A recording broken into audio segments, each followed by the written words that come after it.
Θα δώσω το λόγο στον εισηγητή, τον κύριο Χρυσόγονο. Κυρία Πρόεδρε, κύριε Αντιπρόεδρε της Επιτροπής, κυρίες και κύριοι βουλευτές, τον Ιούλιο ψηφίσαμε στην Επιτροπή Νομικών Υποθέσεων, και μάλιστα με μεγάλη πλειοψηφία, την έκθεση για την εφαρμογή του ευρωπαϊκού δικαίου τα έτη 2012-2013. Η έκθεση λειτουργήσε και ως εργαλείο διαλόγου της Επιτροπής μας με τις Επιτροπές Αναφορών, Συνταγματικών Θεμάτων, Περιβάλλοντος και Ατομικών Δικαιωμάτων. Μέσα από αυτή τη δημιουργική διαδικασία ανταλλαγής απόψεων με βουλευτές από διαφορετικούς πολιτικούς χώρους και με διαφορετικές κοινοβουλευτικές αρμοδιότητες, οδηγηθήκαμε στο κείμενο που έχετε σήμερα μπροστά σας. Η έκθεση αυτή έρχεται να προσθεθεί σε μια σειρά προηγούμενων αντίστοιχων εκθέσεων που κάθε χρόνο αποτυπώνουν την απάντηση του Κοινοβουλίου στην επίσημη γνώμη της Επιτροπής για το πώς εφαρμόστηκε ή δεν εφαρμόστηκε το ευρωπαϊκό δίκαιο σε δεδομένη χρονική περίοδο στην Ένωση.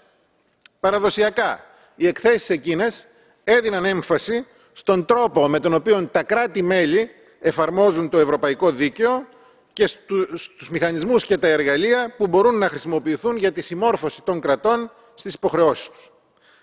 Αυτή τη διάσταση της εφαρμογής του δικαίου της Ένωσης την αναπτύσσουμε διεξοδικά στην έκθεσή μας με στοιχεία, ώστε να μπορεί να γίνει κατανοητό από τον κάθε πολίτη πού εντοπίζονται οι δυσκολίες και τα προβλήματα.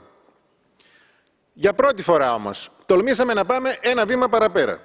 Για πρώτη φορά τολμήσαμε να πούμε σε αυτή την έκθεση το αυτονόητο, ότι δηλαδή η εφαρμογή του δικαίου της Ένωσης δεν είναι μια επιταγή μόνο για τα κράτη-μέλη, αλλά δεσμεύει και την ίδια την Ένωση, τα όργανα και τους οργανισμούς της. Επισημαίνεται ειδικότερα ότι στο πλαίσιο της πρόσφατης χρηματοπιστωτικής κρίσης, τα κράτη-μέλη υποχρεώθηκαν να λάβουν μέτρα που θέτουν σε κίνδυνο το πρωτογενές δίκαιο της Ευρωπαϊκής Ένωσης και ιδίως τις διατάξεις του τις σχετικές με την προστασία των κοινωνικών και οικονομικών δικαιωμάτων. Η έκθεση προτρέπει τα θεσμικά όργανα της Ένωσης, Συμβούλιο, Επιτροπή, Ευρωπαϊκή Κεντρική Τράπεζα, να σέβονται το πρωτογενές δίκαιο της Ένωσης, συνθήκες και χάρτη θεμελιωδών δικαιωμάτων,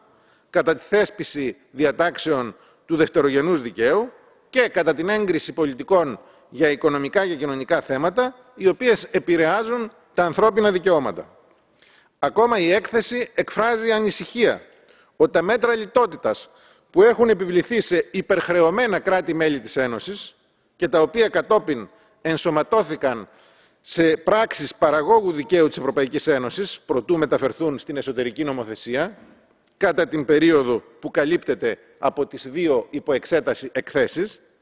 και ιδίως οι δραστικές περικοπές στις δημόσιες δαπάνες είχαν ως αποτέλεσμα να μειωθεί σημαντικά η ικανότητα των κρατών μελών να αναλαμβάνουν την ευθύνη τους για την ορθή εφαρμογή του δικαίου της Ευρωπαϊκής Ένωσης. Η έκθεση θεωρεί ότι τα κράτη-μέλη που τελούν υπό προγράμματα οικονομικής προσαρμογής πρέπει να εξακολουθούν να μπορούν να πληρούν την υποχρέωσή τους, να σέβονται τα κοινωνικά και οικονομικά δικαιώματα και υπενθυμίζει ότι όλα τα θεσμικά όργανα της Ευρωπαϊκής Ένωσης, ακόμη και όταν ενεργούν ως μέλη ομάδων διεθνών δανειστών, βλέπε τρόικες ή κουαρτέτα, δεσμεύονται από τις συνθήκες και από τον χάρτη θεμελιωδών δικαιωμάτων της Ένωσης. Κυρία Πρόεδρε, κυρίες και κύριοι βουλευτές, σας ζητώ να ψηφίσετε θετικά για την έκθεση, η οποία είναι, θεωρώ, περιεκτική και ισορροπημένη, χτίζει πάνω σε ό,τι ήδη οικοδομήθηκε, αλλά και τολμά να εισάγει νέες διαστάσεις του προβλήματος με τρόπο που τελικά ενδυναμώνει και τιμά τις αρμοδιότητες του Κοινοβουλίου μας ως φωνής των λαών της Ευρώπης. Ευχαριστώ.